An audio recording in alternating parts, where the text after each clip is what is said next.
Dan ini menariknya boleh dong diceritakan tapi gimana proses ngedesain karakter Wening yang sebegitu punya harapannya tapi kehilangannya dan merasakan banget teman-teman di sini. Silakan Devi.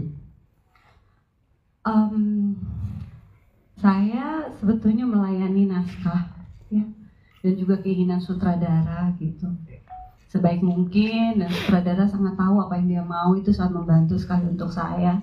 Dan juga lawan main yang sangat bisa diajak kerjasama, dan juga dari Pak Lari yang betul-betul memfasilitasi segala kebutuhan. Jadi sebetulnya memudahkan saya untuk melakukan apa yang harus saya lakukan. Tapi poin yang utama adalah saya sendiri secara pribadi ketika belum memasuki menjadi Wening itu memiliki solidaritas batin yang kuat terhadap tokoh tersebut gitu. Jadi batin saya tuh bersolidaritas sangat besar sehingga ya itu tadi karena relate dengan kehidupan banyak perempuan di Indonesia, perempuan-perempuan bekerja yang selalu dikejar-kejar rasa bersalah, itu adalah poin yang utama. Sebesar apapun yang dia lakukan, sesempurna apapun yang dia kerjakan, pasti ada perasaan bersalah. Apalagi ketika dia tidak bisa menjaga hal yang dia pikir sangat penting, itu dunianya runtuh gitu. Dan yang paling sulit juga adalah bagaimana memposisikan intelektualnya Wening gitu. Maksudnya dengan dirinya dia sebagai tokoh yang tadi Mas Anggi udah sampaikan, dia berpindah dari satu tempat ke tempat yang lain. Jadi saya juga harus berjarak dengan sudut pandang saya secara pribadi gitu. Itu sih yang berat buat saya gitu. Tapi semoga yang udah nonton bisa merasakan batinnya Wening dan bisa ngikutin perjalanannya dia gitu. Ya, karena di sini kan Wening gak cuma seorang ibu, tapi seorang anak dan juga seorang istri. Nah ini gimana Teh Hevi mengisi lapisan emosi-emosi di peran-peran yang berlayer ini? Teh Hevi silakan.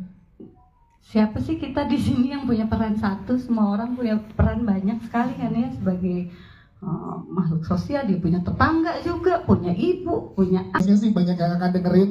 Mungkin bisa jadi saya dari hari jadi ada podcast lagi yang baru. Karena lagi rame kan, industri podcast lagi seru banget gitu. Dan ini gimana seorang Putri Marino mendeliver mantan atlet yang putus asa karena cedera menjadi podcaster dan ikut terlibat di masalahnya Wening. Gimana mendeliver itu dari seorang Putri Marino? Silakan. Selamat sore semuanya. Sore. Semoga suka sama filmnya. Ya. Terima kasih.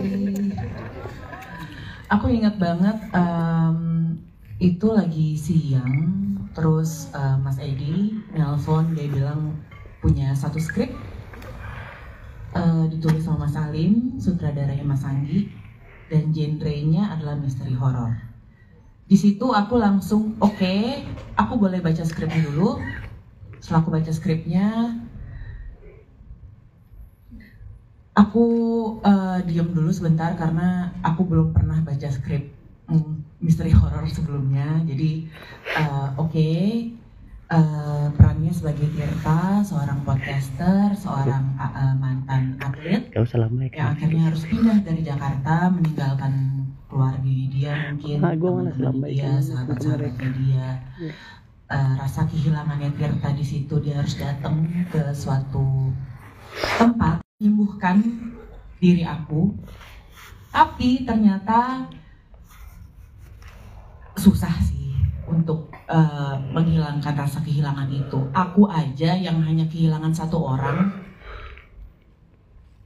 dunia rasanya runtuh gitu. Gimana Mbak Wening yang kehilangan ibunya, kehilangan anaknya di hari yang bersamaan, itu luar biasa sih.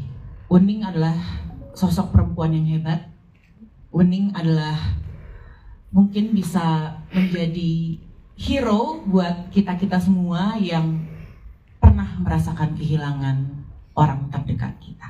Terima kasih. Terima kasih Putri Marino. Kamu nanya satu request tadi dari teman-teman media, katanya cobain dong